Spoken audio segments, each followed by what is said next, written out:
जय हिंद साथियों। स्वागत है आपका अधिकारी बाबू यूट्यूब चैनल पर और मैं हूं शुभम नामदेव। अभी हम संभव बैच के अंतर्गत मेंस की क्लासेस चला रहे हैं, जिसमें इस क्लास में हम राष्ट्रीय आय की जो अवधारणाएं हैं उनको देखेंगे, राष्ट्रीय आय के मापन की विधियाओं को समझेंगे, राष्ट्रीय आय का मापन करना क्यों जरूरी है, इसका आंकलन क्यों किया जाना चाहिए, क्या महत्व है इसका, है ना, ये सब समझेंगे। इससे संबंधित जो जो क्वेश्चन हमारे बन सकते हैं उनको समझेंगे। सबसे पहले हम प्रश्नों को देखेंगे कि किस प्रकार के प्रश्न बन सकते हैं, है ना। और नेक्स्ट क्लास जो आएगी उनमें हम प्रीवियस ईयर क्वेश्चन पर चर्चा करेंगे, है ना। तो इन टॉपिकों से संबंधित जो हमारे सिलेबस से संबंधित जो क्वेश्चन रहे हैं अभी तक, जितना हमने सिलेबस कंप्लीट कर लिया है, और जो प्रीवियस ईयर क्वेश्चन पूछे गए हैं, कल की जो क्लास रहेगी उसमें हम उस पर चर्चा करेंगे। और उस क्लास को ज्वाइन करना बहुत महत्वपूर्ण होगा आपके लिए, तो सभी लोग उससे जुड़ेंगे।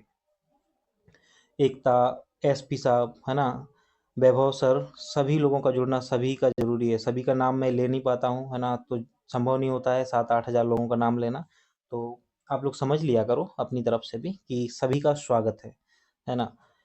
इस क्लास में हम राष्ट्रीय आय की विभिन्न अवधारणाओं को समझेंगे। उससे पहले हम आपको बता दें कि मुख्य परीक्षा के लिए हमारा बैच चल रहा है संभव बैच। कौन सा संभव बैच? ये फाउंडेशन बैच है, बिल्कुल जीरो से हीरो लेवल तक हम इसे ले जाएंगे और कंप्लीट कराएंगे। मेंस का पूरा सिलेबस जो है कंप्लीट कराएंगे। साथ ही आज हम एक नई घोषणा करने जा रहे हैं, वो ये है, अनाउंसमेंट ये है कि संभव बैच तो चल ही रहा है, किस परीक्षा के लिए? मेंस के लिए है, ये मुख्य परीक्षा के लिए।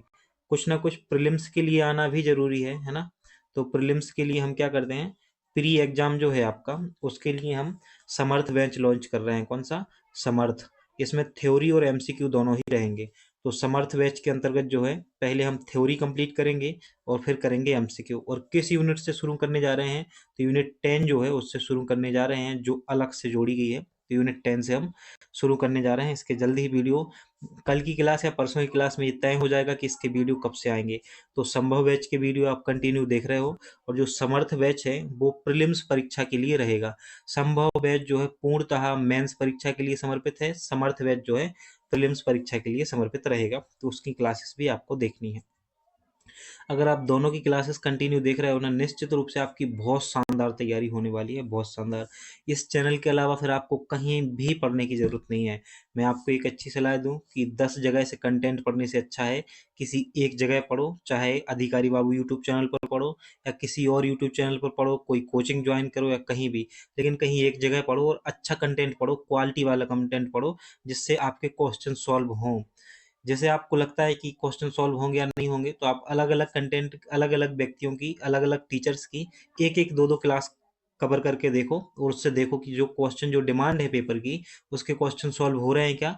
जिस टॉपिक को पढ़ा है, जैसे मान लो आपने विकसित भारत @2047 में पढ़ा चुका हूँ पहले ही, अगर आपने उसको पढ़ा और उससे संबंधित जो क्वेश्चन हैं, ये तो नया टॉपिक है उसको छोड़ो, जैसे अर्थव्यवस्था का बेसिक पढ़ा और बेसिक से जो क्वेश्चन आए हैं वो किसी और की क्लास देखो और अपनी क्लास देखो। अगर इस चैनल के वीडियो से अगर सारे के सारे क्वेश्चन हो रहे हैं तो फिर आपको कहीं भी भटकने की जरूरत नहीं है।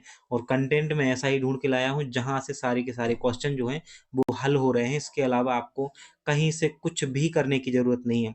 देखो, मैं मुख्य परीक्षा के पहले आपको प्रश्न दिखाता हूँ, है ना। अगर आपने तो वीडियो को लाइक नहीं किया है, पहले वीडियो को लाइक करो, अपने दोस्तों में शेयर करो, ताकि ज़्यादा से ज़्यादा लोग जुड़ जाएं और इसका लाभ ले सकें, है ना।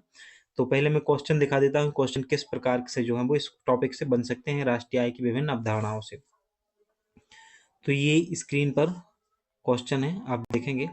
देखो, क्वेश्चन 3 प्रकार से आते हैं, 2 नंबर के आएंगे, अब 7 नंबर के आएंगे और 10 नंबर के आएंगे। 2 नंबर के क्वेश्चन, ये सारे के सारे क्वेश्चन हैं जो 2 नंबर के हैं। जीडीपी की परिभाषा पूछी जा सकती है, जीएनपी पूछा जा सकता है, एनआई पूछा जा, मतलब राष्ट्रीय आय पूछा जा सकता है, व्यक्तिगत आय क्या है, प्रति व्यक्ति आय क्या है, और भारत में वर्तमान जीडीपी कितनी है, यह भी पूछा जा सकता है। इसलिए इसके लिए क्या जरूरी होता है, हमें नजर बनाए रखना कि वर्तमान में जीडीपी कितनी है। दूसरा क्वेश्चन आता है 7 नंबर का, है ना, किसी भी देश की राष्ट्रीय आय का आकलन क्यों किया जाता है, राष्ट्रीय आय का आकलन की विधियां क्या हैं, स्पष्ट की करें, राष्ट्रीय आय आकलन के क्या लाभ हो सकते हैं, भारत में प्रति व्यक्ति आय कम होने के क्या कारण हैं, इनका परीक्षण कीजिए। ये सारे के सारे जो क्वेश्चन हैं अभी आपके सारे के सारे कंटेंट से हल हो जाएंगे। दूसरा क्वेश्चन आते हैं 10 नंबर के, जिनमें 200 शब्दों में जिसे आंसर लिखना होता है। तो 10 नंबर का जो क्वेश्चन आता है वो कुछ इस प्रकार से आते हैं, जैसे राष्ट्रीय आय की अवधारणा को स्पष्ट कीजिए। तो विभिन्न विभिन्न अवधारणाएं जो है ना, उनको हमें स्पष्ट करना पड़ेगा, उनको समझाना पड़ेगा। भारत में राष्ट्रीय आय की स्थिति का परीक्षण करें, एवं राष्ट्रीय आय को बढ़ाने के उपाय सुझाएं। तो इसमें हमें बहुत शानदार आंसर लिखना होगा, है ना। तो इसका इंट्रोडक्शन भी लिखना होगा, मेन बॉडी भी लिखनी होगी और साथ ही कंक्लूजन भी जो है आपको लिखना होगा इस क्वेश्चन में। इस प्रकार के क्वेश्चन में जो है कंक्लूजन भी आंसर में लिखना होता है। तो इन सब चीज़ों को आपको ध्यान रखना है। तो इतने क्वेश्चन, इसका स्क्रीनशॉट ले लो आप और ये क्वेश्चन आपको लिख के जो है हमारे टेलीग्राम ग्रुप में भेजना है। और टेलीग्राम ग्रुप आपको पता ही है, और नहीं तो डिस्क्रिप्शन बॉक्स में इसकी लिंक मिल जाती है। अगर टेलीग्राम ग्रुप आपको सर्च करना है तो टेलीग्राम खोलें अपना और सर्च करें अधिकारी बाबू MPPSC लगा देना लास्ट में, तो आ जाएगा। और जो यूट्यूब चैनल का लोगो है ना, वही डीपी उस पर भी लगी हुई है, तो आप पहचान जाएंगे कि ये चैनल है, ये टेलीग्राम ग्रुप है और उसको ज्वाइन कर लेना है। कंटेंट वहाँ पे मिलता रहता है, आपको महत्वपूर्ण जानकारी मिलती रहती है, कब कौन सी क्लास होने वाली है अभी जानकारी मिलती रहती है। तो समर्थ बैच के लिए जो लोग बच्चे तैयार हैं कि चाहते हैं कि प्रीलिम्स के लिए भी समर्थ बैच लाया जाए और कंटिन्यू चलाया जाए, तो इसके बारे में जल्दी से कमेंट कर दीजिए कि हाँ, इसके लिए सभी तैयार हैं। इसमें जो है MCQ और थ्योरी दोनों ही कंप्लीट कराई जाएगी, बिल्कुल कंप्लीट। अभी प्रीलिम्स के लिए बहुत समय है ना। तो इसके लिए जो है पीटी के लिए जितना भी समय है हमारा प्रीलिम्स के लिए, बहुत अच्छे से सारा का सारा कंटेंट तैयार हो जाएगा तब तक, है ना, एक बार दोबारा से। और जो बच्चे पहले से पढ़ रहे हैं उनका रिवीजन भी हो जाएगा, तो बहुत अच्छी बात है ये। तो आज की क्लास शुरू करते हैं बिना समय गवाए।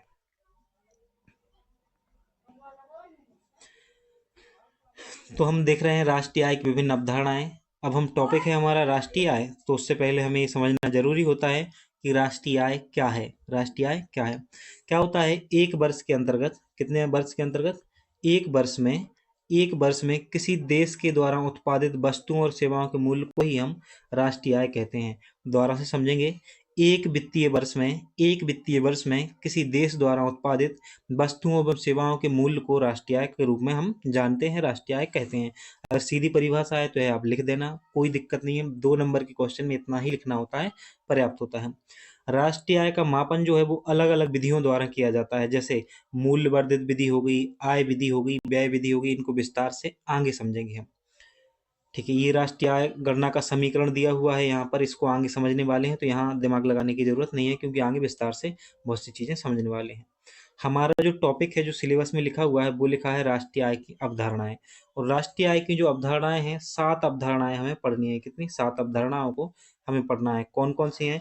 जीडीपी के बारे में पढ़ना है कि जीडीपी क्या होती है, जीएनपी के बारे में पढ़ना है, बाजार मूल्य पर शुद्ध राष्ट्रीय उत्पाद को पढ़ना है, राष्ट्रीय आय को पढ़ना है, व्यक्तिगत आय क्या है, व्यय योग्य आय क्या होती है, और प्रति व्यक्ति आय क्या होती है। इन 7 अवधारणाओं को हमें पढ़ना है एक एक करके। आप बहुत ध्यान से वीडियो को समझना, क्योंकि समझने वाला ही टॉपिक है ये। यहाँ से समझ के अच्छे से चीज़ें पढ़ ली आपने एक बार और, तो चीज़ें रट जाएंगी हमेशा के लिए और आप लिख पाओगे बिना देखे। तो सबसे पहले हम बात करते हैं जीडीपी की, कि जीडीपी होता क्या है। जीडीपी का फुल फॉर्म जो होता है, राष्ट्रीय आय की जो पहली अवधारणा है, उसमें सबसे पहले हमें जीडीपी पढ़ना है। जीडीपी को आप बरसों से पढ़ते आ रहे हो, है ना, बहुत पहले भी पढ़ा होगा। लेकिन क्या है कि कुछ कुछ चीज़ें ऐसी हैं जो नई नई चीज़ें हमें मिलती जाती हैं। परिभाषा सेम वही है जो आपने 9th क्लास में पढ़ी होगी, 10th क्लास में पढ़ी होगी, 11th 12th में भी पढ़ी होगी, अगर आप आर्ट्स से पढ़ के आए हो। और अगर आर्ट्स से पढ़ के नहीं आए हो, तब भी कभी ना कभी आपने इसको पढ़ा होगा। तो देखो, जीडीपी किसे कहते हैं, पहले तो हम आपको बताएं कि जीडीपी में क्या क्या महत्वपूर्ण चीज़ें हैं जो याद रखनी है। तो एक वित्तीय वर्ष की अवधि में किसी देश के भीतर, यानी कि घरेलू क्षेत्र में, है ना, देश के भीतर मतलब घरेलू क्षेत्र में, देश के भीतर एक वर्ष में उत्पादित सभी अंतिम वस्तुओं एवं सेवाओं के कुल मौद्रिक मूल्य को जो है जीडीपी कहते हैं। जो वस्तुओं एवं सेवाओं का मौद्रिक मान होता है, कौन सी वस्तुएं? अंतिम वस्तुएं। क्या होती हैं अंतिम वस्तुएं और कौन सी मध्यवर्ती वस्तुएं होती हैं, इनको भी अभी आगे बताएंगे। तो पहले तो आपको ये याद रखना है कि जीडीपी जो होती है किसी देश के भौगोलिक सीमाओं के भीतर, देश की भौगोलिक सीमाओं के भीतर एक वर्ष में, तो एक वर्ष याद रखना है, एक वर्ष में उत्पादित अंतिम वस्तुएं याद रखनी है। अंतिम वस्तुएं एवं सेवाएं का जो कुल मौद्रिक मूल्य होता है ना, उसी को हम जीडीपी कहते हैं। तो इसमें बात की जा रही है देश के भीतर की, मतलब घरेलू क्षेत्र की। तो घरेलू क्षेत्र में आता क्या क्या है, एक बार हम उसको देख लेते हैं। किसी देश के घरेलू क्षेत्र में जो एक वर्ष में, यानी कि एक वित्तीय वर्ष में जो उत्पादित अंतिम वस्तुएं एवं सेवाओं का मूल्य होता है ना, उसी को हम बोलते हैं जीडीपी। तो एक बार देखो कि घरेलू क्षेत्र में आता क्या क्या है। जैसे कोई देश होता है, उसकी जो राजनीतिक सीमा होती है ना, जैसे भारत की राजनीतिक सीमा है, भारत कुछ इस प्रकार से है ना। तो जैसे आपने देखा है भारत कुछ इस प्रकार से ही। तो ये जो भारत की राजनीतिक सीमा है, ये तो शामिल है ही है। लेकिन आपने क्या देखा होगा, जैसे दिल्ली है, दिल्ली में विदेशी दूतावास बने हुए हैं, तो विदेशी विदेशी दूतावास में जो भी उत्पादन है, जो भी उनका मौद्रिक मूल्य है, वो इसमें शामिल नहीं किया जाता है। तो ये इसलिए बता रहे हैं आपको कि कभी प्रीलिम्स परीक्षा में पूछा जाए जैसे, तो आप आंसर कर पाएंगे। तो राजनीतिक सीमाएं शामिल होती हैं, साथ ही भारत सरकार के जो विदेशों में स्थित दूतावास होते हैं वो भी शामिल होते हैं। दूसरी चीज, सैनिक संगठन जो होते हैं वह भी शामिल होते हैं। देश के निवासियों द्वारा स्वामित्व वाले जहाज हों, है ना, हवाई जहाज हों, तेल के कुएं हों आदि से अंतर्राष्ट्रीय क्षेत्र में अर्जित जो आय है उसको भी जोड़ा जाता है। लेकिन हम क्या पढ़ रहे हैं, जीडीपी पढ़ रहे हैं, और जीडीपी में क्या होता है, एक देश के अंदर की बात हो रही है, तो ये जो सभी चीजें हैं देश के अंदर आती हैं। जीएनपी पढ़ेंगे तो अभी थोड़ा सा अलग चीजें समझ में आएंगी आपको कि जीएनपी और जीडीपी में क्या अंतर होता है। साथ ही जो एक्सक्लूसिव इकोनॉमिक जोन होते हैं ना, उनमें जो भी उत्पादन हो रहा है वह भी जीडीपी के अंतर्गत आता है। तो जीडीपी के अंतर्गत घरेलू क्षेत्र में क्या क्या चीजें याद रखनी है, एक तो याद रखना है भारतीय दूतावास जो है वो है, 1 वर्ष का समय याद रखना है, अंतिम वस्तुओं को याद रखना है ना, और जो वाणिज्यिक दूतावास वगैरह होते हैं, सैनिक संगठन होते हैं, इनसे सबसे जो भी आय अर्जित होती है ना, इसको जीडीपी में शामिल किया जाता है। एक देश की सीमा के भीतर जितना भी उत्पादन हो रहा है, तो कोई देश है उसके अंदर कोई विदेशी कंपनी लगी हुई है और वो उत्पादन कर रही है अगर, तो क्या वह भी इसमें शामिल होगा? बिल्कुल, जीडीपी में वह भी शामिल होता है। अगर कोई विदेशी कंपनी जो है भारत में, भारत की सीमा के अंदर रहकर जो है उत्पादन कर रही है, तो वह भी जीडीपी में शामिल किया जाएगा, क्योंकि इसकी परिभाषा ही है क्या है कि देश के भीतर, किसके भीतर, देश की भौगोलिक सीमाओं के भीतर, चाहे वो किसी विदेशी व्यक्ति के द्वारा कंपनी लगाई गई हो या भारतीयों के द्वारा, उत्पादन कहाँ होना चाहिए, देश के भीतर होना चाहिए। तो उसको हम शामिल करते हैं किसमें, जीडीपी में। उसका अंतिम वस्तुओं और सेवाओं का जो मौद्रिक मूल्य होता है ना, उसको जीडीपी में शामिल किया जाता है। अब थोड़ा सा ये समझो कि अंतिम वस्तुएं क्या होती हैं और मध्यवर्ती वस्तुएं क्या होती हैं। अर्थशास्त्र में आप 2 प्रकार की वस्तुएं पढ़ोगे, एक तो पढ़ोगे अंतिम वस्तुओं को और दूसरा पढ़ोगे मध्यवर्ती वस्तुओं को। कौन सी? मध्यवर्ती वस्तुओं को। देखो, अंतिम वस्तुएं वे होती हैं, पहले अंतिम वस्तुएं समझो। अंतिम वस्तुएं वे होती हैं जिनका उत्पादन हो चुका है और जो उत्पादन प्रक्रिया से क्या हो गई हैं, बाहर हो गई हैं, और वो अब उपभोग के लिए, उपभोक्ता द्वारा उपभोग कर लिया गया है और उपभोग के लिए तैयार है, उनको कहा जाता है अंतिम वस्तुएं। जैसे गेहूं होता है तो गेहूं कच्चा माल है, गेहूं से आटा बना, आटे से रोटी बनी, और रोटी क्या है, फिर उपभोग के लिए तैयार है। रोटी के बाद उसका कुछ नहीं बनने वाला है ना, तो रोटी बन गई ना, तो रोटी क्या है, कच्चा, वो सॉरी, अंतिम वस्तु है।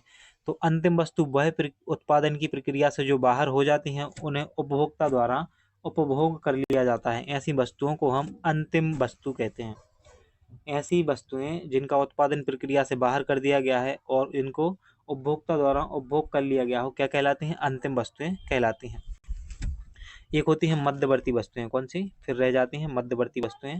मध्यवर्ती वस्तुओं में आपको याद रखना है कि यह उत्पादन प्रक्रिया में सहयोग करती हैं। क्या करती हैं? उत्पादन में प्रयोग की जाती हैं। मध्यवर्ती जो वस्तुएं होती हैं, इनका प्रयोग होता है उत्पादन प्रक्रिया में। इनका प्रयोग जीडीपी में शामिल नहीं किया जाता। अगर इनको जीडीपी में हम शामिल करेंगे, जैसे हम कर रहे हैं कि इनको अंतिम वस्तुओं को शामिल करते हैं जीडीपी में, मध्यवर्ती वस्तुओं को नहीं करते। अगर हम मध्यवर्ती वस्तुओं को शामिल करने लगे जीडीपी में, तो दोहरी गणना हो जाएगी। क्या हो जाएगा? जैसे गेहूं है, हमने गेहूं को पहले गेहूं के रूप में भी जोड़ लिया और फिर आटा के रूप में भी जोड़ा है, और फिर हमने क्या किया है, फिर रोटी के रूप में भी इसको जोड़ लिया, तो दोहरी गणना हो जाएगी ना, एक से अधिक बार गणना हो जाएगी। इससे बचने के लिए हम सिर्फ किन को जोड़ते हैं, अंतिम वस्तुओं को जोड़ते हैं। और अंतिम वस्तु में किसे जोड़ेंगे?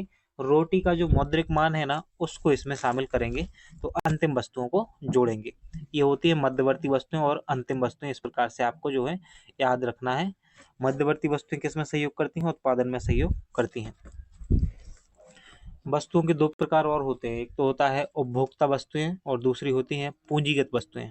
उपभोक्ता वस्तुएं वे होती हैं जो उपभोक्ता के द्वारा उपभोग के लिए तैयार की गई होती हैं, और पूंजीगत वस्तुएं वे होती हैं यह उत्पादन प्रक्रिया में सहयोग करती हैं।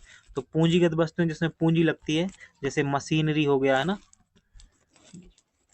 मशीनरी हो गया, ठीक है, और उपकरण वगैरह हो गए, है ना, ये क्या है, ये पूंजीगत वस्तुएं हैं। जबकि उपभोक्ता वस्तुएं क्या होती हैं? जो उपभोक्ता के लिए, उपभोग के लिए बनाई गई हैं, वो उपभोक्ता वस्तुएं होती हैं। ये सब चीजें हैं जो आपको याद रखनी चाहिए। तो जीडीपी में आपको सिर्फ इतना याद रखना है कि कोई पूछे कि जीडीपी की परिभाषा, तो सीधे से बोल देना, एक वित्तीय वर्ष की अवधि में देश की घरेलू सीमाओं के भीतर जो भी अंतिम वस्तुओं और सेवाओं का उत्पादन, सेवाओं का जो मौद्रिक मूल्य होता है ना, उसी को हम जीडीपी कहते हैं। ये है जीडीपी सीधा सा। अब हम आते हैं जीडीपी जो होती है किसी देश के उपभोग, निवेश, सरकारी व्यय और शुद्ध विदेशी निर्यात से बना होता है। अब हम आते हैं सकल राष्ट्रीय उत्पाद, जिसे हम जीएनपी कहा कहते हैं। ये भी बहुत महत्वपूर्ण है। ग्रॉस नेशनल प्रोडक्ट, जीएनपी की बात करते हैं। किसकी? जीएनपी की बात करते हैं, ग्रॉस नेशनल प्रोडक्ट जिसे हम कहते हैं। जीएनपी देखो क्या होती है, पहले तो हम इसकी परिभाषा बताएं आपको। एक वित्तीय वर्ष की अवधि में देश के नागरिकों या सामान्य निवासियों द्वारा उत्पादित सभी अंतिम वस्तुओं एवं सेवाओं के मौद्रिक मान को जीएनपी कहते हैं। इसमें ये नहीं लिखा है कि देश के भीतर की देश के बाहर, ऐसा कुछ नहीं लिखा ना इसकी परिभाषा में। तो यहाँ लिखा है सकल राष्ट्रीय उत्पाद जो है जीएनपी जो है किसी देश के निवासियों द्वारा घरेलू क्षेत्र के साथ साथ देश के बाहर एक वर्ष में उत्पादित अंतिम वस्तुओं एवं सेवाओं का जो बाजार मूल्य होता है उसको ही हम जीएनपी कहते हैं, सकल राष्ट्रीय उत्पाद कहते हैं। चाहे देश की सीमा के भीतर हो रहा हो उत्पादन, चाहे देश की सीमा के बाहर हो रहा हो, लेकिन किसके द्वारा? देश के निवासियों के द्वारा किया जाना चाहिए, है ना। नागरिक शब्द प्रयोग करना ठीक नहीं, इसलिए निवासी किया गया है कि जो देश के निवासी हैं वो चाहे देश की घरेलू सीमा के भीतर उत्पादन कर रहे हो, चाहे घरेलू सीमा से बाहर, उस सबको किस में शामिल किया जाता है? जीएनपी में शामिल किया जाता है, ग्रॉस नेशनल प्रोडक्ट में शामिल किया जाता है। ये बनता कैसे है ग्रॉस नेशनल जो प्रोडक्ट है, ये बनता कैसा है तो थोड़ा सा समझो।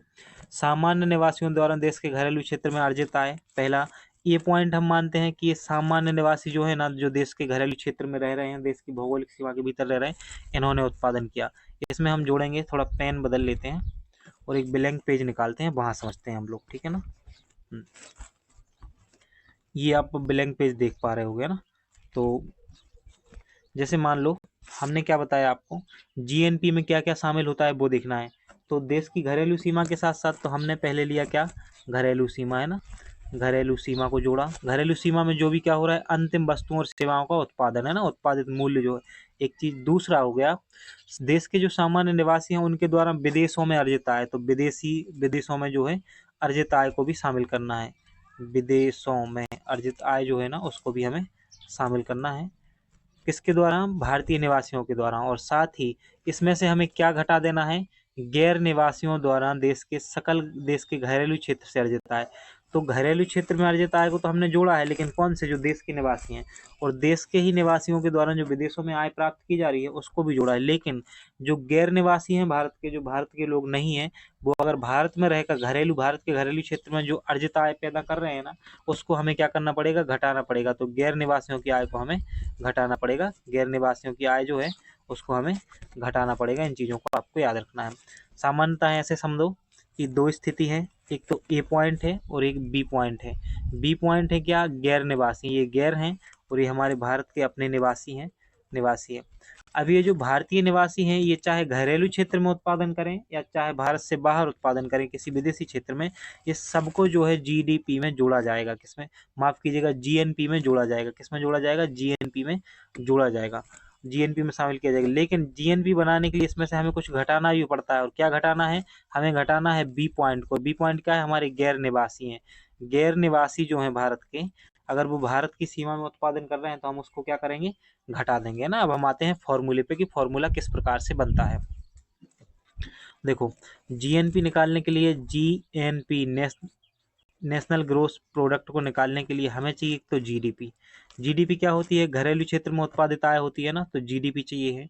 जीडीपी के साथ साथ हमें चाहिए है क्या? इसमें जोड़ना पड़ेगा हमें जीडीपी में।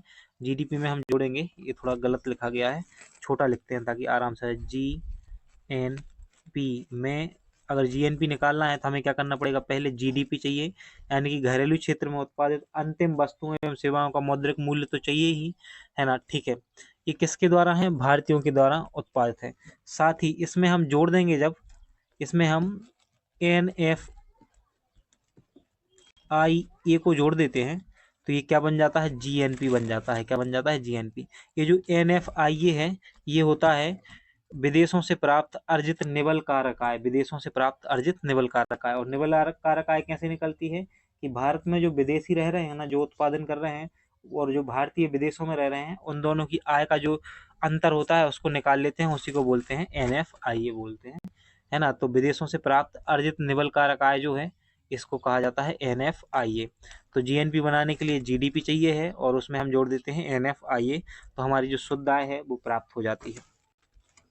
जीएनपी प्राप्त हो जाता है। आई होप कि आपको जीएनपी जो है समझ में आया होगा।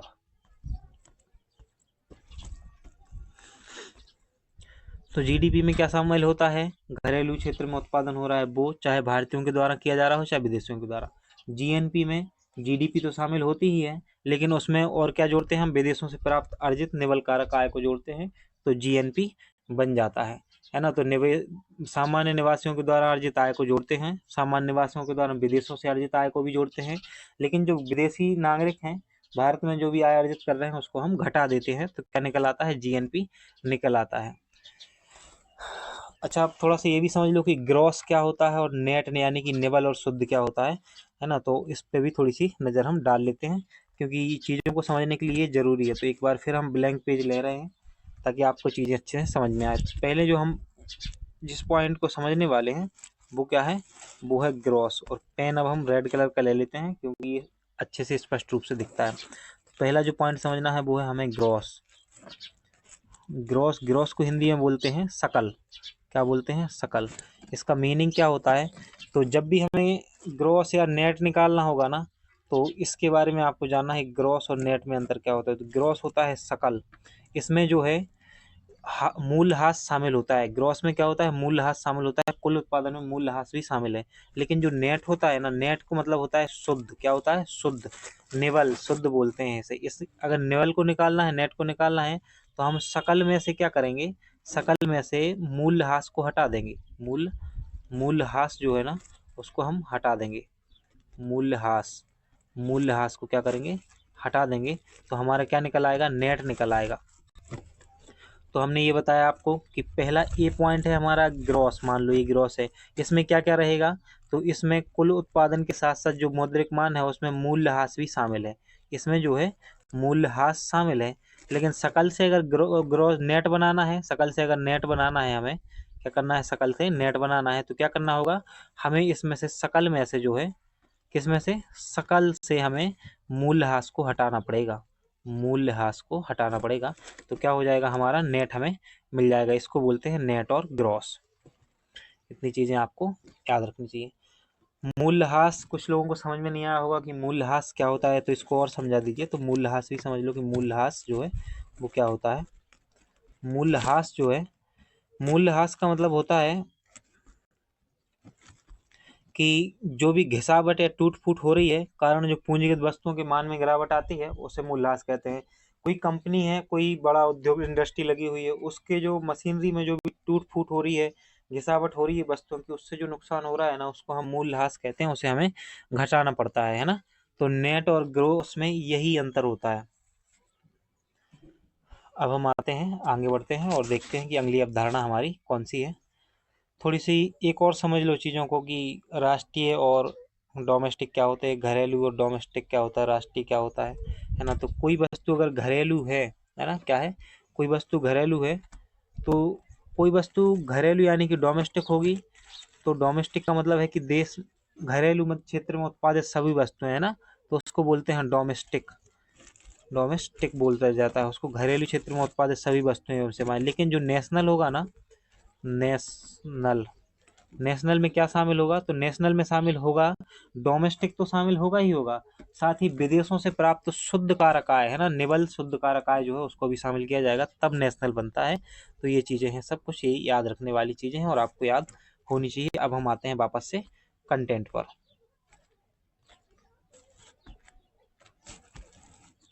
जीएनपी के बाद अब हम बात पहले राष्ट्रीय आय की कर लेते हैं, फिर करेंगे बात बाजार मूल्य पर जो है शुद्ध राष्ट्रीय आय की, है ना। तो पहले हम 4th नंबर पर आते हैं, जो चौथी अवधारणा है उस पर आते हैं कि राष्ट्रीय आय क्या होती है। राष्ट्रीय आय के बारे में जान लेते हैं, थोड़ा सा इसके बारे में आप समझेंगे।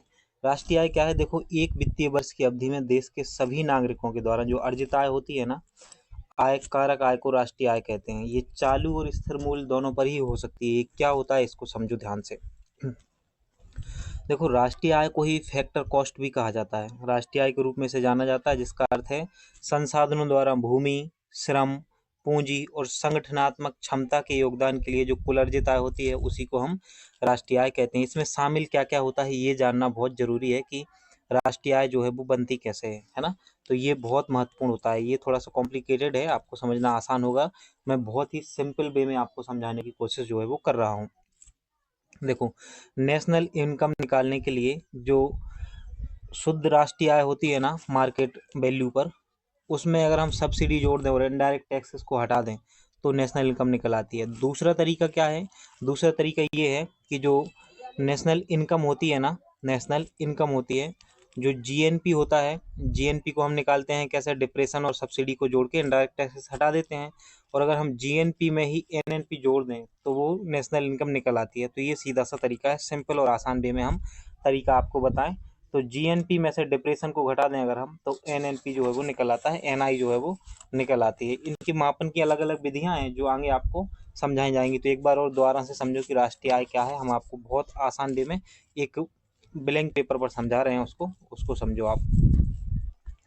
देखो क्या है, राष्ट्रीय आय होती है एक वित्तीय वर्ष की अवधि में देश के सभी नागरिकों द्वारा सामान्य निवासियों के द्वारा अर्जित कारक आय को ही राष्ट्रीय आय कहा जाता है। ये चालू और मूल्य स्तर पर दोनों पर ही हो सकती है। माफ कीजिएगा। अब हम समझते हैं बाजार मूल्य पर शुद्ध राष्ट्रीय आय क्या है। बाजार मूल्य पर शुद्ध राष्ट्रीय आय, अब हम इसको समझ लेते हैं कि बाजार मूल्य पर जो शुद्ध राष्ट्रीय आय होती है, नेट नेशनल प्रोडक्ट एनएनपी जिसे कहा जाता है, बाजार मूल्य पर इट मार्केट प्राइस। देखो, शुद्ध राष्ट्रीय उत्पाद जो है एक वर्ष के दौरान देश की अर्थव्यवस्था द्वारा उत्पादित अंतिम वस्तुओं और सेवाओं की शुद्ध उपज और देश के बाहर के से शुद्ध कारक आय जो है, विदेशों से अर्जित जो निबल कारक आय होती है, उसका बाजार मूल्य होता है। बाजार मूल्य पर राष्ट्रीय शुद्ध राष्ट्रीय आय यही होती है क्या, एनएनपी। और एनएनपी निकलता कैसे है, जीएनपी में से जब हम डिप्रेशन को घटा देते हैं ना, मूल्यह्रास को घटा देते हैं जीएनपी में से, तो एनएनपी निकल आता है। ये आसान सा तरीका है निकालने का। एक होती है व्यक्तिगत आय और एक होती है प्रति व्यक्ति आय।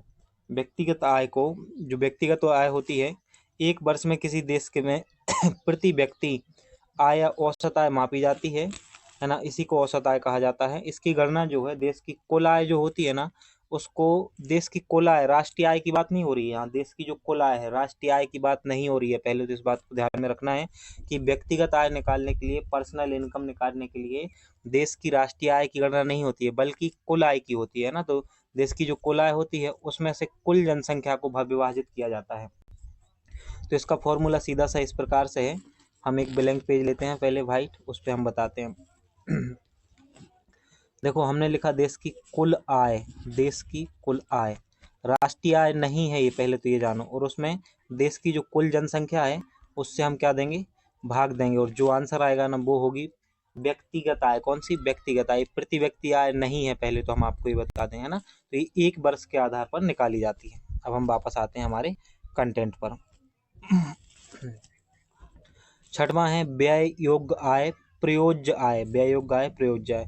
व्यय योग्य आय या डिस्पोजेबल आय जो है वह आय है जो व्यक्तिगत आय से प्रत्यक्ष करों के भुगतान के बाद व्यक्ति के पास शेष बचती है। जब व्यक्ति जो है डायरेक्ट टैक्सेस को हटा देता है ना, पर्सनल इनकम में से जब हम डायरेक्ट टैक्सेस को हटा देते हैं तो वो क्या बन जाता है, डीआई बन जाता है, डिस्पोजेबल इनकम बन जाता है, प्रयोज्य आय बन जाता है, व्यय योग्य आय बन जाता है। किसमें से, पर्सनल इनकम में से जब हम डायरेक्ट टैक्सेस को हटा देते हैं तो। अब हम आते हैं प्रति व्यक्ति आय पर। प्रति व्यक्ति आय क्या होती है, किसी देश की जो कुल राष्ट्रीय आय होती है, यहाँ पे कुल राष्ट्रीय आय शब्द का प्रयोग हो रहा है, कुल राष्ट्रीय आय होती है ना, उसको कुल जनसंख्या से विभाजित करते हैं तो क्या निकल आती है, पर कैपिटा इनकम निकल आती है। इसको निकालने के लिए हमें देश की कुल राष्ट्रीय आय में कुल जनसंख्या से भाग देना होता है, तो प्रति व्यक्ति आय निकल आती है। यहाँ पे अग्रिम अनुमान लिखा हुआ है 2023-24 का, तो ये अभी हमें पढ़ना नहीं है, क्योंकि ये पढ़ेंगे हम करंट अफेयर्स में, अगले बजट में पढ़ेंगे जब हमारा एग्जाम आएगा तब। तो इसको अभी हमें स्किप करना है, तो इसने कंटेंट को जो है अभी हमें स्किप करना है। अब हम देखते हैं कि राष्ट्रीय आय की विशेषताएं क्या क्या होती हैं। 7 अवधारणाएं हमने पढ़ ली हैं, उम्मीद है कि आप ये याद कर लोगे, है ना। ये याद हो गई होंगी, समझ में आई होंगी। जीडीपी समझ में आया होगा, जीएनपी समझ में आया होगा, राष्ट्रीय आय, एनएनपी समझ में आया होगा। इतनी सारी आसान आसान सी चीज़ें थी, तो निश्चित रूप से आपको समझ में आई होंगी। देखो, राष्ट्रीय आय की विशेषताओं में जो पहली विशेषता है वो है मैक्रो इकोनॉमिक अवधारणा। राष्ट्रीय आय जो है मैक्रो इकोनॉमिक्स इस बात की पड़ताल करता है कि एक अर्थव्यवस्था समग्र रूप से कैसे कार्य करती है, समग्र उपायों पर ध्यान केंद्रित करती है। चूंकि राष्ट्रीय आय एक समग्र शब्द है, इसलिए इसे व्यापक आर्थिक अवधारणा के रूप में भी जाना जाता है। प्रवाह अवधारणा भी एक इसकी विशेषता है। राष्ट्रीय आय एक विशेष अवधि में मापी जाती है। आप जानते हो कितने वर्ष में मापी जाती है? 1 वर्ष के लिए मापी जाती है। यह भी कहा जाता है कि राष्ट्रीय आय का समय एक तत्व जुड़ा है, इसलिए यह एक क्या है? प्रवाह अवधारणा है। वस्तुओं का मौद्रिक मूल्य, तो राष्ट्रीय आय में वस्तुओं के मौद्रिक मान को मापा जाता है ना, ना कि वस्तुओं को। वस्तुओं की क्वांटिटी नहीं मापी जाती, बल्कि क्या मापा जाता है? मौद्रिक मूल्य मापा जाता है वस्तुओं का। यह भी आपको याद रखना है। यह पीडीएफ जो है आपको टेलीग्राम ग्रुप में मिल जाएगी। ये सब चीजें बिना समझे आपको पढ़ने में मजा नहीं आएगा, इसलिए आप एक बार समझो पहले फिर पढ़ो। अंतिम वस्तुओं और सेवाओं के मूल्य को शामिल करना। राष्ट्रीय आय में सिर्फ अंतिम वस्तुओं और सेवाओं के मूल्य को ही मापा जाता है, ना कि मध्यवर्ती वस्तुओं को। इसलिए अंतिम वस्तुओं को मापा जाता है ताकि दोहरी गणना से जो है बच सकें। किससे बचने के लिए? दोहरी गणना से बचने के लिए किया जाता है। शुद्ध कुल मूल्य। राष्ट्रीय आय एक शुद्ध कुल मूल्य है। इसमें कोई एक लेखा वर्ष के दौरान फर्मों द्वारा उत्पन्न वस्तुओं और सेवाओं का मूल्य शामिल होता है। इसमें अचल पूंजी का मूल्यह्रास या खपत शामिल जो है नहीं होती। इसके लिए इसको क्या कहा जाता है? शुद्ध कुल मूल्य भी कहा जाता है। विदेशों से शुद्ध कारक आय का समावेश होता है इसमें। राष्ट्रीय आय में विदेशों से शुद्ध कारक आय जो होती है वो शामिल होती है। यानी इसमें शुद्ध निर्यात और शुद्ध प्राप्तियों का मूल्य शामिल होता है। शुद्ध निर्यात और शुद्ध प्राप्ति जो होती है ना, उसका मूल्य शामिल होता है, लेकिन आय का मूल्य शामिल नहीं होता। आयात का नहीं होता है, निर्यात का होता है। ये चीज आपको याद रखनी है।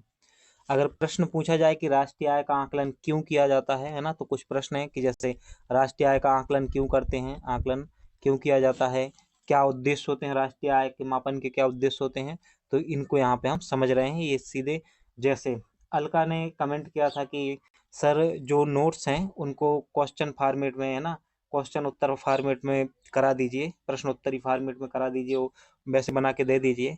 तो देखो ये वैसे ही हैं जैसे आता है कि राष्ट्रीय आय के मापन की विधियां तो आगे दी हुई है ना, अभी पढ़ाएंगे ना उनको। जैसे राष्ट्रीय आय मापन के उद्देश्य क्या है, तो वही तो चल रहा है सीधे। आप यहाँ से अगर अच्छे से पढ़ के जा रहे हो तो निश्चित रूप से ये कंटेंट आपको पूरा है जो है मिलने वाला है। राष्ट्रीय आय की क्या विशेषताएं हैं अभी ऊपर हम देख चुके हैं, है ना। तो अगर राष्ट्रीय आय की विशेषता पूछी जाती है तो वहां से आप कर सकते हो। राष्ट्रीय आय के मापन के उद्देश्य क्या है, ये अब हम देखने वाले हैं। तो इसको आप समझेंगे कि राष्ट्रीय आय के मापन के उद्देश्य क्या हैं और राष्ट्रीय आय के आकलन में क्या समस्याएं हैं, यह सब चीजें हम देखने वाले हैं। कुछ फैक्ट भी आपको नोट कराएंगे।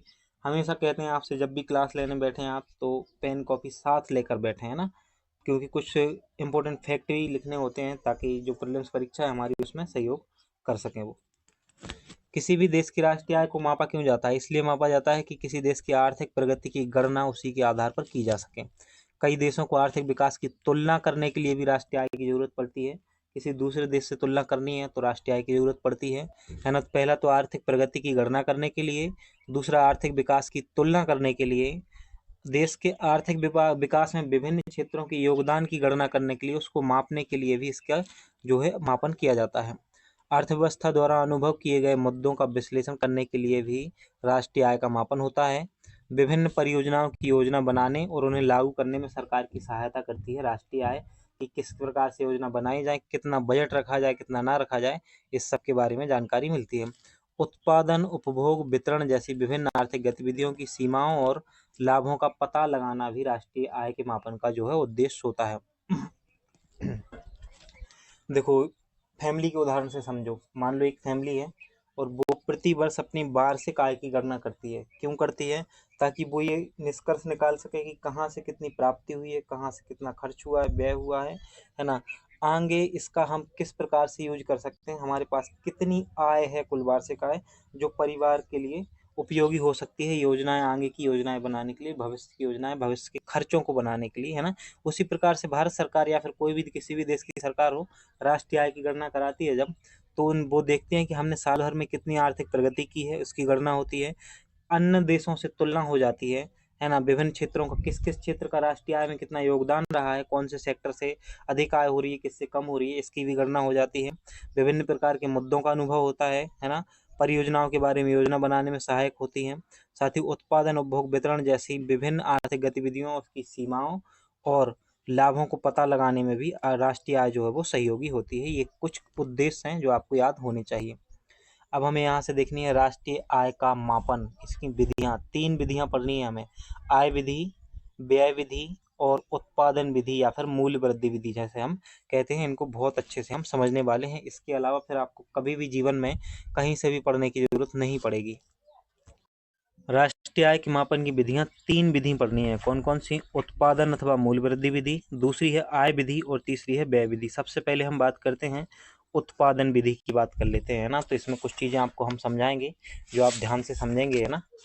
तो देखो, उत्पादन विधि जो होती है, सभी आर्थिक इकाइयों द्वारा वस्तुओं एवं सेवाओं की उत्पादन वितरण की प्रक्रिया में की जाने वाली वृद्धि का योग करके नेशनल इनकम इसमें निकाली जाती है। कैसे निकाली जाती है उसकी गणना हम करके आपको अभी दिखाते हैं कि कैसे गणना की जाती है।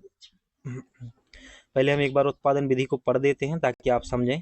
उत्पादन विधि द्वारा राष्ट्रीय आय की गणना करते समय एक वर्ष के भीतर विभिन्न क्षेत्रों जैसे प्राथमिक क्षेत्र हो गया, द्वितीयक क्षेत्र हो गया, तृतीयक क्षेत्र में उत्पादित समस्त वस्तुओं के बाजार मूल्य की गणना करते हैं तथा यहाँ प्राथमिक क्षेत्र में कृषि, वानिकी, मत्स्य पालन, खनन को शामिल किया जाता है। द्वितीयक क्षेत्र में निर्माण और विनिर्माण में बिजली, गैस, जलापूर्ति को शामिल किया जाता है, जबकि तृतीयक क्षेत्र के अंतर्गत परिवहन, संचार, सेवा क्षेत्र इत्यादि को शामिल किया जाता है।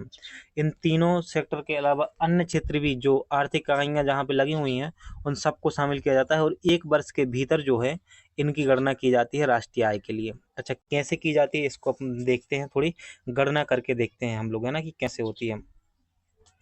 तो मूल्य वृद्धि विधि इसे कहा जाता है। क्या कहा जाता है? मूल्य वृद्धि विधि। इसमें सभी जो है गैर कारक मान जो है, आगत जो है वो शामिल किए जाते हैं, है ना। तो वैल्यू एडेड है ना, तो इसमें जीडीपी शामिल होती है और डिप्रेशन को घटा दिया जाता है। तो जब भी उत्पादन विधि से गणना होगी ना तो क्या होगा आप देखेंगे, है ना। तो उत्पादन विधि से गणना करने के लिए किसी भी देश की जीडीपी को तो शामिल किया जाता है। इसमें जीडीपी को शामिल करेंगे। जीडीपी को क्यों शामिल करेंगे? देखो, जीडीपी को शामिल करेंगे ना तो इसमें जो है सकल घरेलू उत्पाद तो शामिल हो ही रहा है ना। और फिर जो है इसमें डिप्रेशन जो है घटा देंगे। जीडीपी में से डिप्रेशन क्या करेंगे? घटा देंगे। डिप्रेशन घटाएंगे तो वो क्या बन जाएगी? एनएनपी, जो सॉरी जीएनपी बन जाएगी। जीएनपी बन जाएगी। कहने का मतलब है कि जीएनपी जो है वो इसमें शामिल है मार्केट प्राइस पर। और जो है और जीएनपी में जो है हम क्या जोड़ देंगे? जीएनपी में जोड़ेंगे विदेशों से प्राप्त शुद्ध कारक आय। विदेशों से प्राप्त शुद्ध कारक आय जोड़ेंगे जब हम, तो नेशनल इनकम बन जाएगी फैक्टर कॉस्ट पर एनएनपी। तो बराबर में आएगा हमारा एनएनपी आएगा। अगर आप पहली बार इन चीज़ों को पढ़ रहे हो तो थोड़ी सी दिक्कत हो सकती है। तो ये सब चीज़ें हैं। तो अब आप देखेंगे कि हम इसकी गणना कर रहे हैं और कैसे होती है। यहाँ पे जो है वैल्यू एडेड विधि के द्वारा, उत्पादन विधि के द्वारा गणना कैसे होती है। तो मान लो जीडीपी जो है मार्केट प्राइस पर कितनी है? 20 है। कितनी है? जीडीपी जो है 20 है। ये हमने माना है कि जीडीपी 20 है। और हमें डिप्रेशन को क्या करना है? घटाना है। मूल्यह्रास को क्या करना है? घटाना है। तो डिप्रेशन को हमने क्या किया? घटा दिया। कितना घटाया इसमें से? मान लो डिप्रेशन 1 के बराबर है और डिप्रेशन को घटा दिया है ना। और जो एनआईटी है हमारा, एनआईटी मान लो, एनआईटी जो है ये है -4। कितना है? -4। तो इसको हमने घटाया तो 20 में से हम 5 घटाएंगे, 4 और 1 5 घटाएंगे, कितना बचेगा? 15 बचेगा। यही होगी हमारी नेशनल इनकम। इस प्रकार से गणना की जाती है। किसमें? मूल्य वृद्धि विधि द्वारा की जाती है गणना। इस प्रकार से गणना की जाती है मूल्य वृद्धि विधि के द्वारा। इस प्रकार से गणना की जाती है। इस प्रकार से आपको चीज़ें जो है याद होनी चाहिए।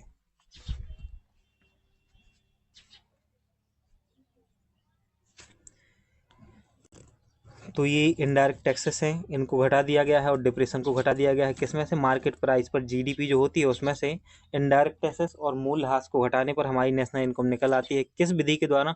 उत्पादन विधि के द्वारा। ये तो थी उत्पादन विधि। आई होप की चीज़ें आपको समझ में आई होंगी। अब हम एक बार से दोबारा से देख लेना वीडियो को तो आपको चीज़ें समझ में आएंगी।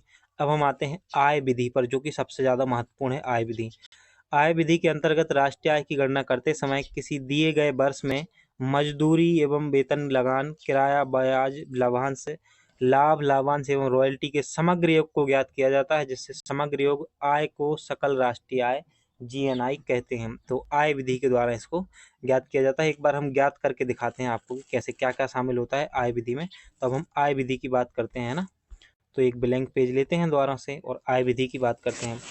आय विधि इसके अंतर्गत सभी कारक आय का योग को राष्ट्रीय आय कहते हैं, इसमें आकलन किया जाता है। जैसे इसमें क्या क्या शामिल होता है पहले तो ये देखो।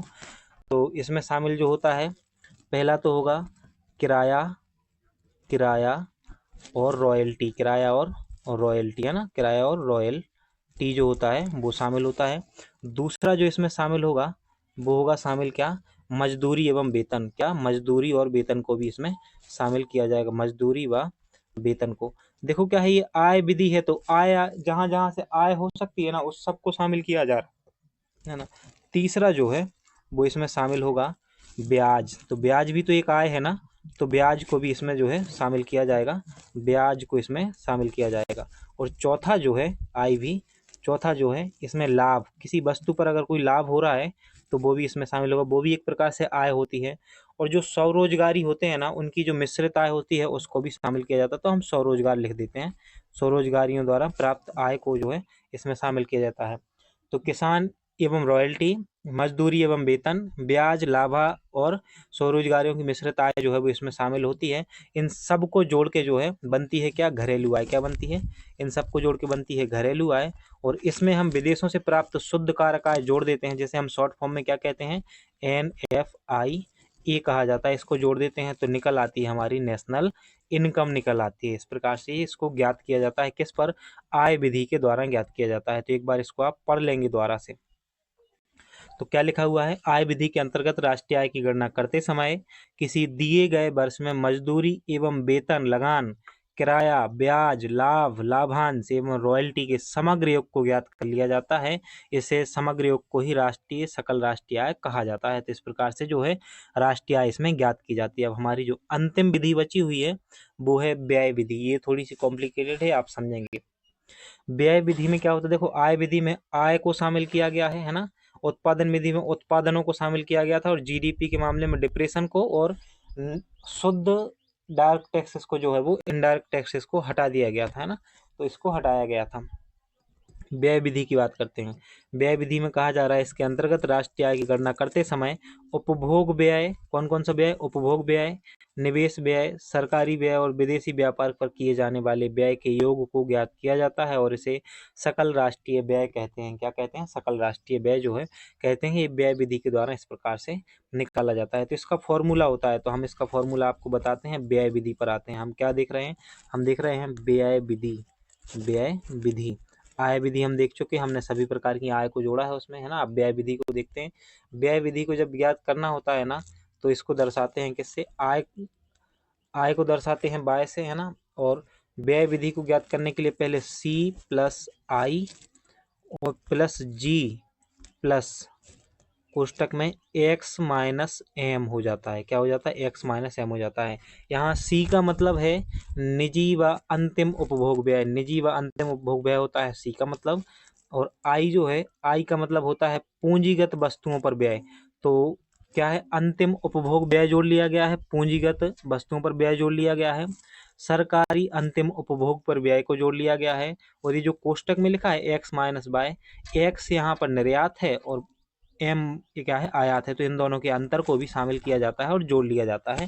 तो क्या निकल आती है, व्यय विधि से नेशनल इनकम जो है वो निकल आती है। एक बार में समझ में नहीं आया होगा, दोबारा से रिपीट करके देख लो थोड़ा सा, है ना, तो आसान होगी चीजें। इस प्रकार से ये 3 विधियां जो हैं वो हमने पढ़ी हैं। तो आय विधि में आय को शामिल किया जाता है, व्यय विधि में खर्चों को शामिल किया जाता है, और उत्पादन विधि में उत्पादन इकाइयों वाले जो उत्पादन वितरण की प्रक्रिया है उसको शामिल किया जाता है। हमने तीनों को बहुत अच्छे से समझा दिया है आपको। अब हम आते हैं राष्ट्रीय आय मापन के लाभ क्या हैं। तो पूछा जा सकता है कहीं भी कि राष्ट्रीय आय मापन के लाभ क्या होते हैं, तो आपसे ये बनना चाहिए कि क्वेश्चन सॉल्व होना चाहिए। सीधे भी क्वेश्चन बन सकता है कि राष्ट्रीय आय क्या है, इसके मापन के लाभ क्या हैं, है ना। क्वेश्चन इस प्रकार से बन सकता है, राष्ट्रीय आय क्या है, इसकी मापन की विधियों का विश्लेषण कीजिए। राष्ट्रीय आय क्या है, राष्ट्रीय आय के उद्देश्य क्या है, इस प्रकार से क्वेश्चन जो है वो बनते हैं। अब राष्ट्रीय आय के मापन के लाभ क्या हैं, हम इस पर आते हैं, है ना। तब तक आप कमेंट कर दीजिए।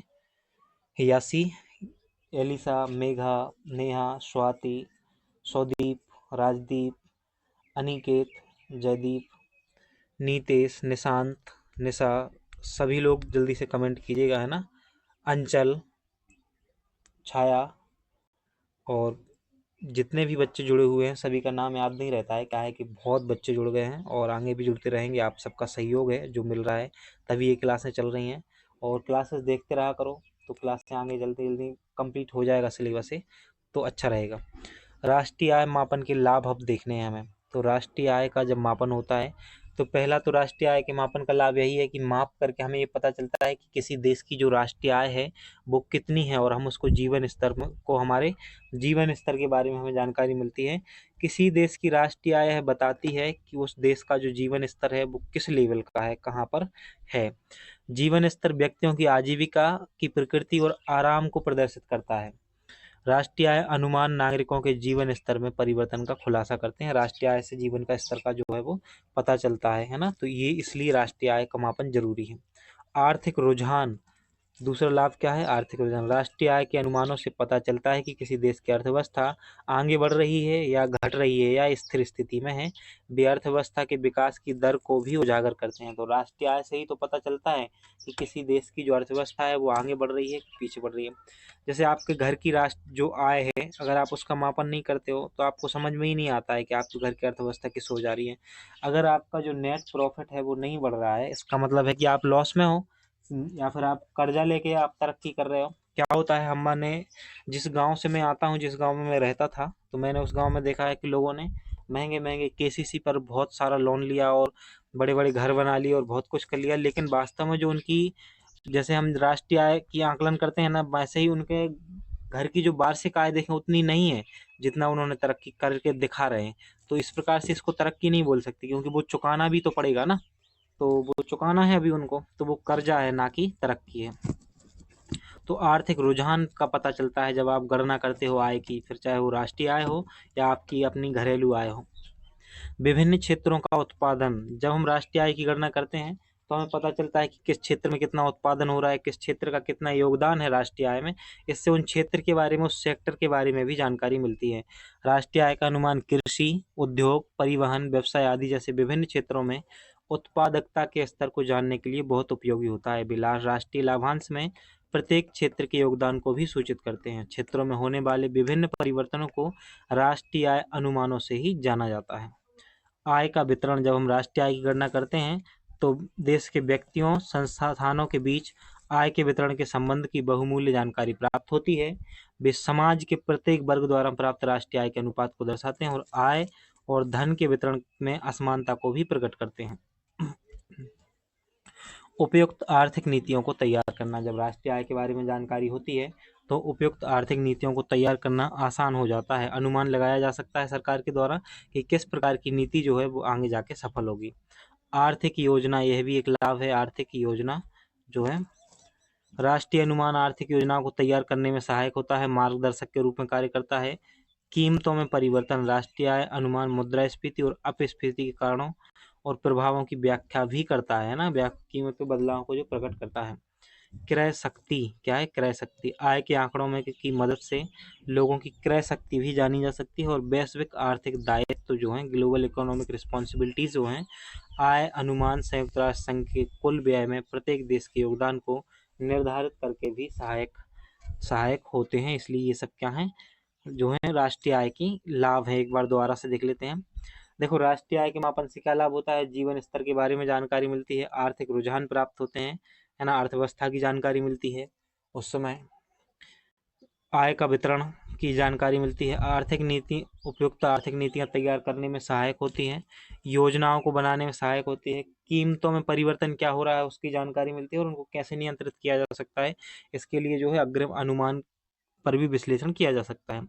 क्रय शक्ति, लोगों की जो क्रय शक्ति है, वस्तुओं को खरीदने की क्षमता है, उसके बारे में जानकारी मिलती है। और वैश्विक आर्थिक दायित्व जो है उनको भी समझने में सहयोग मिलता है। इन सब चीज़ों को आपको ध्यान रखना है। अब हम आते हैं कि राष्ट्रीय आय गणना की समस्याएं एवं हानियां क्या क्या हैं, कौन कौन सी हैं जो राष्ट्रीय आय गणना में समस्या के रूप में अभी उभरी हुई हैं। राष्ट्रीय आय की गणना की जाती है तो उसकी गणना करते समय कुछ समस्याएं आती हैं। जैसे आप मान लो घर की आय की गणना कर रहे हो, है ना, कि एक साल भर में कितना आय की गई है। तो कभी कभी क्या होता है कि आंकड़े उपलब्ध नहीं होते हैं, कुछ खर्चे ऐसे होते हैं जिसके आंकड़े उपलब्ध नहीं हो पाते हैं, है ना। असंगठित कुछ ऐसे भी घर में कुछ ऐसे सदस्य होते हैं जो खर्च कर रहे हैं, वो आपको जानकारी नहीं लग पा रही है। बाजार से लेन देन की वस्तुओं विनिमय वस्तु जो है ना कभी कभी सौख भोग के कारण जो है ऐसी खबरें नहीं लग पाते हैं, है ना। तो इस प्रकार की जो है जो वार्षिक आय की गणना है वो नहीं हो पाती। वैसे ही राष्ट्रीय आय की गणना करते समय भी कुछ समस्याओं का सामना करने पड़ता है। इन समस्याओं में हम कुछ समस्याएं देखने वाले हैं, जैसे बाजार में उपलब्ध वस्तुओं एवं सेवाओं के मौद्रिक मान का मापन किया जाता है राष्ट्रीय आय में, है ना। तो केवल बाजार में उपलब्ध वस्तुओं एवं सेवाओं के मौद्रिक मूल्य की गणना की जाती है, परंतु ग्रामीण क्षेत्रों में आज भी वस्तु विनिमय प्रणाली चल रही है। तो सब जगह नहीं है प्रचलित। कहने का मतलब है कि कुछ चीज़ें ऐसी होती हैं जिसमें वस्तु विनिमय प्रणाली का प्रयोग कर लेते हैं। जैसे गाँव में अक्सर क्या होता है, जब अनाज बुवाई का समय आता है ना, तो वो क्या करते हैं, जैसे जब सोयाबीन बोया जाना है मान लो, तो कहते हैं कि सोयाबीन के बदले ऐसा करो, गेहूँ हमसे ले लो और सोयाबीन आप दे दो हमें बोने के लिए, है ना। तो ऐसा कर लेंगे। और जब हमारी गेहूँ की फसल आएगी, जब सोयाबीन की फसल आएगी तो सोयाबीन आप वापस ले लेना, और आपकी जब गेहूं की फसल आए तो हमें गेहूं वापस कर देना। ऐसा बहुत होता है ना। इस मापन विधि में शामिल नहीं आता, अतः सिर्फ अनुमानित मूल्य को ही जोड़ा जाता है। तो बाजार में जो वस्तुएं हैं उनका मौद्रिक मूल्य मापा जाता है, लेकिन जो विनिमय प्रणाली का उपयोग हो रहा है जहां जहां, उसके मूल्य को नहीं मापा जाता है। असंगठित क्षेत्र की आय का मापन का भी अनुमान नहीं होता है। जैसे असंगठित क्षेत्र में जो कार्य कर रहे हैं, दिहाड़ी के रूप में, बेसिक प्रतिदिन की मजदूरी के रूप में कार्य कर रहे हैं जो लोग, उनकी आय को भी शामिल नहीं किया जा रहा है इसमें। सार्वजनिक एवं नीति संस्थान के अनुसार देश में 21% से 28% काला धन है। तो काले धन की भी गणना नहीं होती। काले धन की गणना हो अगर तो पता नहीं चल जाएगी कहाँ पर है काला धन, है ना। तो ना रिपोर्ट ना होने के कारण राष्ट्रीय आय की गणना से बाहर है ये। कृषकों एवं कृषक श्रमिकों की आय की गणना का भी अनुमान आधारित ही है, मात्र अनुमान ही लगाते हैं हम। एक जो है सिस्टमेटिक और सही तरीके से कंप्लीटली जानकारी हमें नहीं मिल पा रही है। अपूर्ण व अविश्वसनीय आंकड़ों का होना। कैसे अपूर्ण व अविश्वसनीय आंकड़ों का होना। अब हम कुछ और समस्याओं को जोड़ रहे हैं जो कि आप ध्यान से सुनते जाएंगे, वो बहुत इंपॉर्टेंट है ना। तो पहला तो यही है कि आंकड़े उपलब्ध ना होना। क्या है? पर्याप्त आंकड़े उपलब्ध ना होना। आय की राष्ट्रीय आय की गणना करते समय पहला है आंकड़े उपलब्ध ना होना। एक तो ये चीज़ आपको याद रखनी है कि आंकड़े उपलब्ध ना होना पहली चीज़ होगी। दूसरी है असंगठित क्षेत्र की गतिविधियां, बाजार इतर लेन देन, जैसे वस्तु विनिमय प्रणाली हो गई, काला धन हो गया, है ना। व्यवसायिक विशिष्टता का अभाव है, इसे बदलते रहना इसका अभाव है। दूसरा कुछ समस्याएं और हैं, जैसे अर्थशास्त्री एक मत नहीं है, तो उनका मानना है कि जो अलग अलग विधियां हैं उनसे राष्ट्रीय आय का आकलन सही नहीं होता है ना। तो राष्ट्रीय आय की विधियों पर भी एक मत नहीं है। ये सब समस्याएं हैं जिनको आपको जो है ध्यान में रखना चाहिए, इन सब चीज़ों को। अब हम आते हैं हमारे अगले जो है राष्ट्रीय आय कम होने के कारण क्या होते हैं, तो उस पर आते हैं कि राष्ट्रीय आय के कम होने के कारण क्या है। कम होने के कारण तो आप आराम से लिख पाओगे। भारत की जैसी स्थिति है, जिस अर्थव्यवस्था भारत की जैसे लेवल पर है अभी, आप आराम से लिख सकते हो कि एक तो भारत में जनसंख्या अधिक है, बेरोजगारी है ना। कृषि उत्पादन की अनिश्चितता है, 2.5 से 5% की जीडीपी वृद्धि दर है कृषि में मात्र, है ना। कृषि में अनिश्चितता रहती है, हो सकता है मानसून पर डिपेंड करती है कृषि। किसी वर्ष अच्छी फसल आई तो राष्ट्रीय आय बढ़ सकती है, किसी वर्ष नहीं आई तो अचानक से राष्ट्रीय आय गिर भी सकती है। कुशल श्रमिकों का अभाव है भारत में। पिछड़ी तकनीकी है, टेक्नोलॉजी के मामले में हम बहुत पीछे हैं अभी। निम्न बचत व निवेश दर, है ना। विशिष्ट वित्तीय संस्थानों का अभाव है। वित्तीय समावेशन का अभाव भी लिख सकते हो आप। सामाजिक कारण जैसे अशिक्षा हो गया, गरीबी हो गया, बेरोजगारी हो गया, ये भी कारण है जो कि राष्ट्रीय आय को कम कर देते हैं। राजनीतिक कारण अस्थिरता एवं प्रेरणा का अभाव है। बेरोजगारी तो इतनी है कि अगर कहीं फ्री का वाईफाई लगा हो ना, तो आसपास 100 से अधिक लौंडे जो हैं वो भटकते हुए मिलेंगे आपको। गरीबी भी है भारत में, है ना। भारत में गरीबी नहीं है, भारत के लोग गरीब हैं। अशिक्षा भी है, अशिक्षित भी है, बहुत बड़ी जनसंख्या जो है वो अशिक्षित है। राजनीतिक कारण अस्थिरता एवं प्रेरणा का अभाव भी है। तो ये सब कारण है जो राष्ट्रीय आय के कम होने के क्या है कारण है। राष्ट्रीय आय में वृद्धि कैसे की जा सकती है, कुछ उपाय। तो जो कारण है राष्ट्रीय आय के कम होने के, उन्हीं के विपरीत तो वृद्धि के उपाय होंगे ना। तो हम देखते हैं क्या है। जनसंख्या वृद्धि पर नियंत्रण करना, बचत एवं निवेश को बढ़ाना, कृषि क्षेत्र का विकास करना, औद्योगिकरण को बढ़ावा देना, आधारभूत सुविधाओं एवं अवसंरचना का विकास करना, प्रतिकूल संसाधनों का समुचित दोहन करना, अनुकूल व्यापार संतुलन को अपनाना। कौन कौन से उपाय हो सकते हैं? जनसंख्या वृद्धि पर नियंत्रण करें, बचत एवं निवेश को बढ़ावा दें, कृषि क्षेत्र का विकास करें, औद्योगिकरण को बढ़ावा देना, आधारभूत सुविधाओं को एवं अवसंरचना का विकास करना, अनुकूल व्यापार संतुलन नीति को अपनाना, साथ ही रोजगार के नए अवसर उपलब्ध कराना। रोजगार रोजगार के नए अवसर जो हैं वो उपलब्ध कराना, रोजगार के नए अवसर उपलब्ध कराना, है ना। एक तो ये कारण हो सकता है, ये भी उपाय हो सकता है ना। वित्तीय समावेशन को बढ़ाना, यह भी एक उपाय है, वित्तीय समावेशन को बढ़ाना। बैंकिंग संस्थाओं को प्रबल करना, मजबूत करना, यह भी उपाय है। अब हम आते हैं सामाजिक लेखांकन क्या होता है, सोशल ऑडिट क्या होता है, इसके बारे में जानेंगे कि सोशल ऑडिट कहलाता क्या है, क्या होता है सोशल ऑडिट, इसके बारे में हम समझेंगे।